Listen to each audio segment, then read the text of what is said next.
Hi, my name is Jelinek. This is my intervention study presentation, The Effect of Tobacco Education on Infant Mortality. The public health burden of infant mortality. Infant mortality is defined as the death of an infant in the first year of his or her life. It's made up of three subgroups: perinatal, neonatal, and postneonatal mortality. There are many causes of infant mortality and many contributors or risk factors.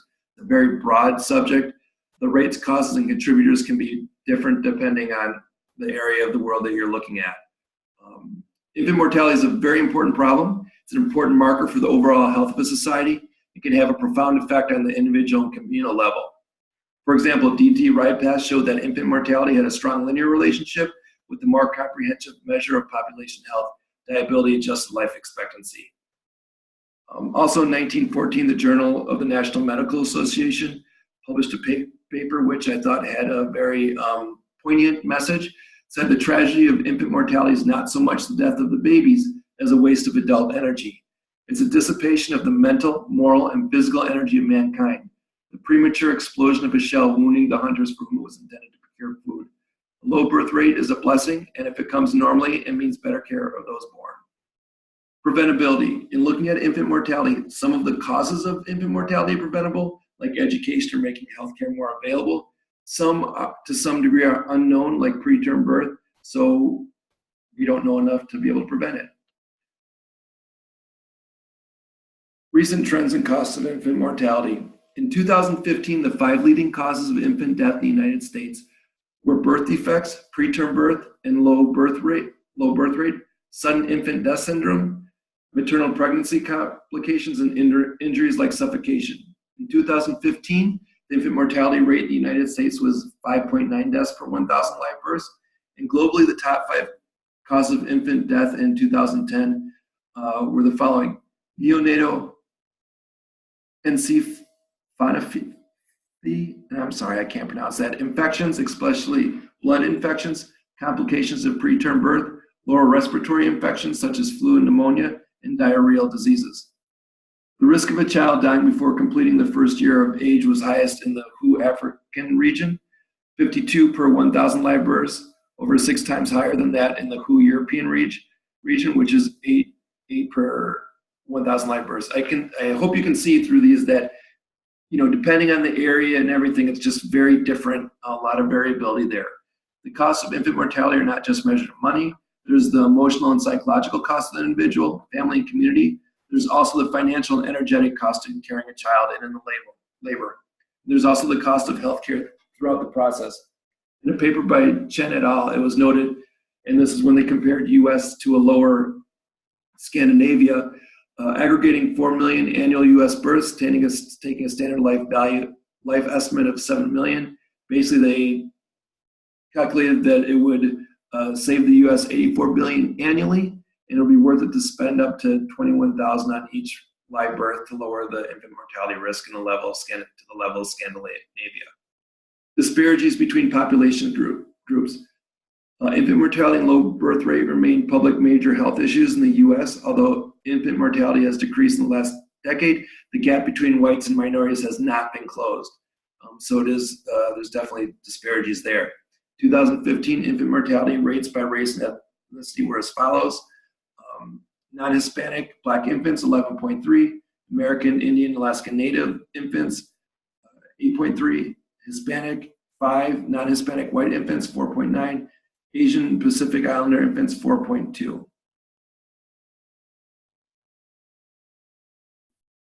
As noted, infant mortality is a broad health divided into subcategories.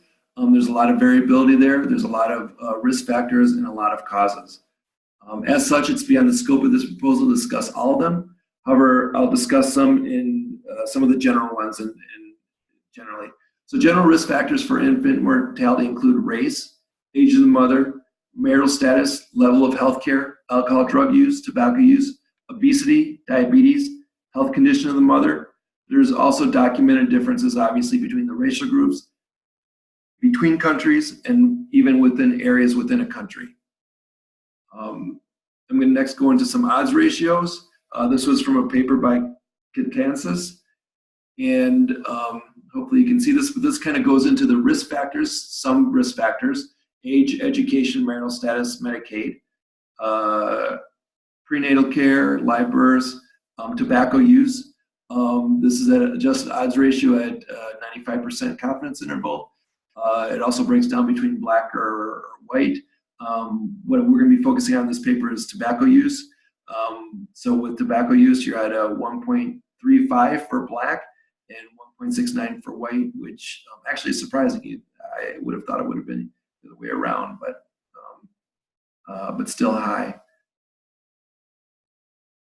So now I'll go into the description of the specific risk factor that I'm targeting.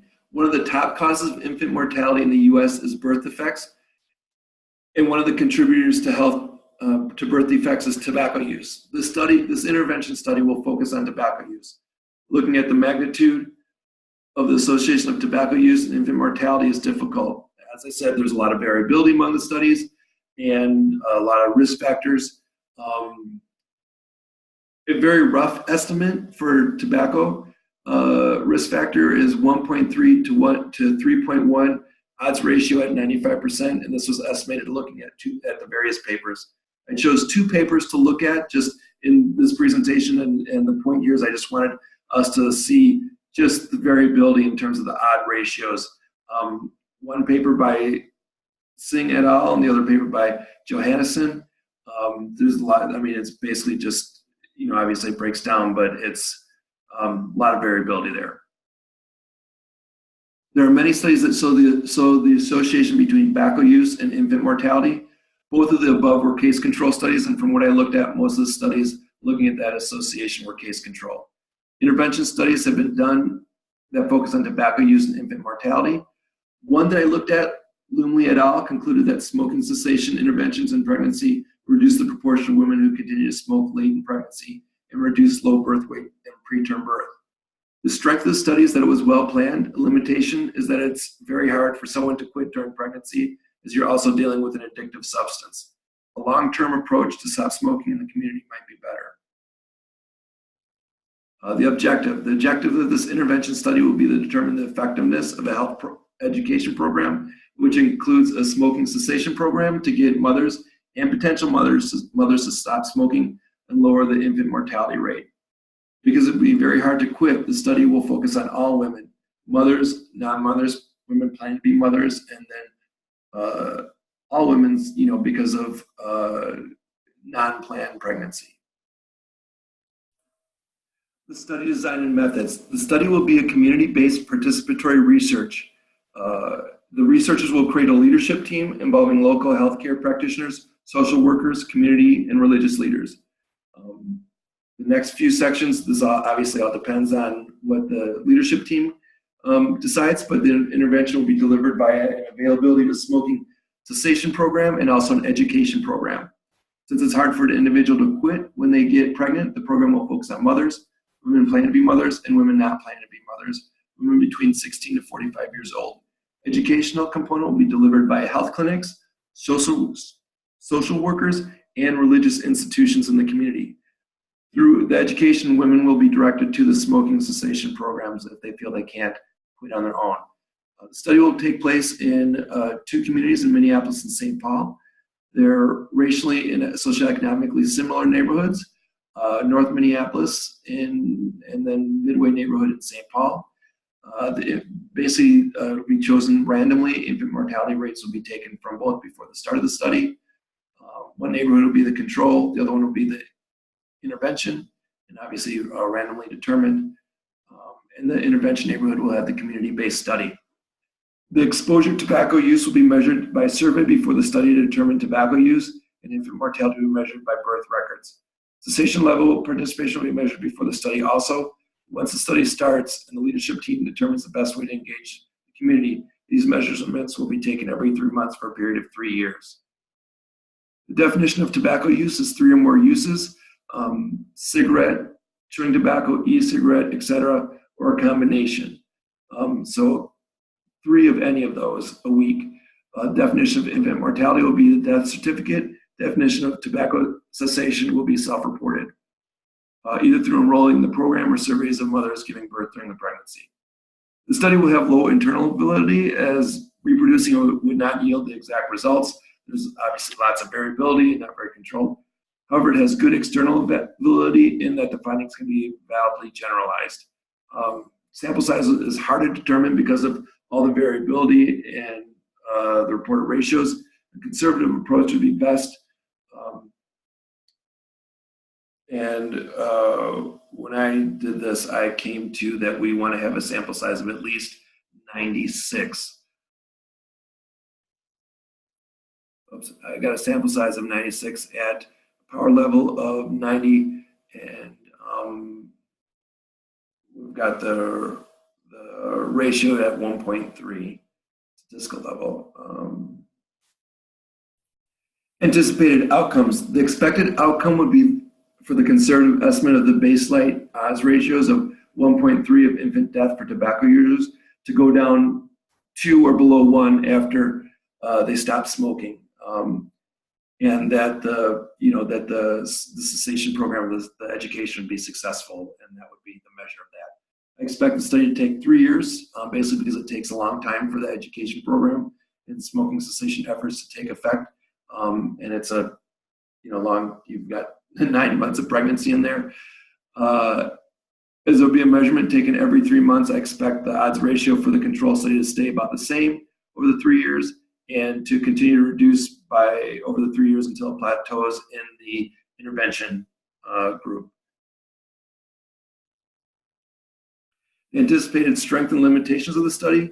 The strengths of the study include a comparison of the 2 areas with similar socioeconomic and racial makeup. I think that makes it stronger. The economic levels are low, and while the neighborhoods are diverse, the majority are different peoples of color. The study incorporates religious centers as places for education. In these neighborhoods, religious centers and leaders have a lot of influence. The author is unaware of any intervention studies that included religious centers as points of influence for the intervention. So this is a little unique. It has also assumed that the areas across the nation with similar demographics, the results would be similar. The study has a high level of external validity, can be generalized to other neighborhoods. Limitations may include infant mortality. That infant mortality is a much larger subject than originally anticipated, with a lot of levels, the different subgroups, all the causes of infant mortality, and basically there's a lot of variability there. We kind of hit on that a few points throughout the thing. So determining trends and averages for odds ratios, magnitudes of association, sample sizes based on ratios can be hard. With the above studies from various countries, there's also various countries that were looked at, and that increases the variability as opposed to looking at studies based on one country. So that's my presentation. Here's the references. Thank you so much for listening, and you have a great day.